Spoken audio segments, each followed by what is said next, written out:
சத்குருவே சரணம். வாங்கி போட்ட காலி மனைகள் அப்படியே கிடக்கும். நிறைய பேர் பார்த்திங்கன்னா ஊருக்கு அவுட் ஆஃப் சிட்டியில் பல இடங்கள் வாங்கி போட்டிருப்பாங்க. 2 வருஷம் 3 வருஷம் 5 வருஷம் 10 வருஷம் கூட அந்த வாங்கி போட்ட காலி மனைகள் இடங்கள் எந்த ஒரு முன்னேற்றமும் இல்லாமல் மற்றவரெல்லாம் வீடு கட்டியிருப்பாங்க, இவங்க மட்டும் வீடு கட்டாமல் அப்படியே போட்டிருப்பாங்க. இல்லை சார், நிறைய பேர் வீடே கட்டாமலே இருப்பாங்க. என்ன காரணம்?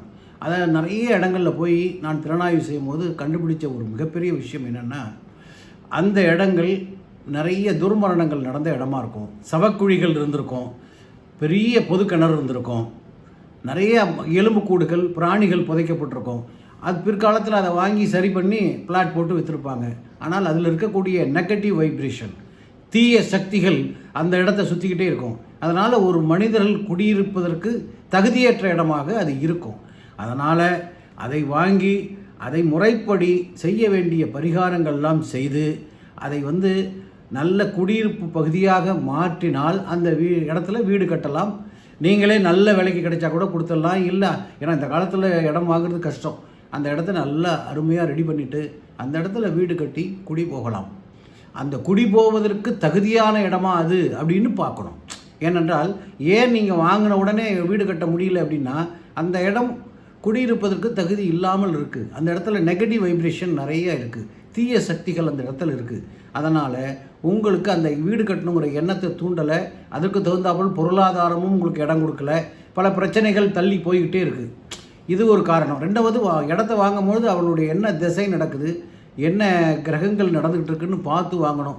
அதை மாதிரி வாங்காமல் போனாலும் இந்த பிரச்சனைகள் நடக்கும். ஆனால் முழுக்க 90% அதில் வாஸ்து கோளாறு இருக்குது. அந்த வாஸ்துவில் என்ன பிரச்சனை இருக்குன்னா, நான் சொன்ன மேற்கூறிய விஷயங்கள் தான். அந்த இடத்துல பொதுவாக நெகட்டிவ் வைப்ரேஷன் அதிகமாக இருக்குது. அந்த நெகட்டிவ் எடுப்பதற்காக சில அற்புதமான பரிகாரங்கள் நிறைய வாஸ்து நிபுணர்கள் வச்சுருப்பாங்க. அந்த இடத்த முதல்ல சுத்தம் பண்ணி அதை 4 திசையும் பிரித்து சணல் கட்டி அந்த இடத்துல நவதீர்த்தம் தெளித்து அந்த இடத்துல ஒரு யாக பூஜை செய்து அந்த இடத்த நல்ல குடியிருப்பு பகுதிக்கான அந்த காஸ்மிக் எனர்ஜி மகாலட்சுமி கராட்சமாக அதை மாற்றணும். அந்த தீவினைகள்லாம் தோஷங்கள்லாம் போகணும். அதன் பிறகு பார்த்திங்கன்னா இந்த பரிகாரம் நீங்கள் பண்ணதுக்கு அப்புறமா உடனே வீடு கட்டணுங்கிற எண்ணம் உங்களுக்கு வந்துடும். கடன்னு லோன் போடுவீங்க, ஏதோ ஒன்று ரெடி பண்ணி அதில் வீடு கட்டி குடியேறிடுவீங்க. ஸோ காலிமனையாக நிறைய இடங்கள் கிடப்பதற்கு அந்த இடத்தில் இருக்கக்கூடிய தீய சக்திகளும் அந்த நெகட்டிவ் வைப்ரேஷன் தான் காரணமாக இருக்கிறது. அதை முதல்ல நம்ம புரிஞ்சுக்கணும். அந்த இடம் ஏன் நம்மளால் வீடு கட்ட முடியலன்னா இதுதான் காரணம். அதை புரிஞ்சுக்கிட்டு அதற்குரிய பரிகாரங்கள் செய்து கொள்ளுங்கள். சரிங்களா? சப்ஸ்கிரைப் பண்ணுங்கள். வாழ்த்துக்கள். வணக்கம்.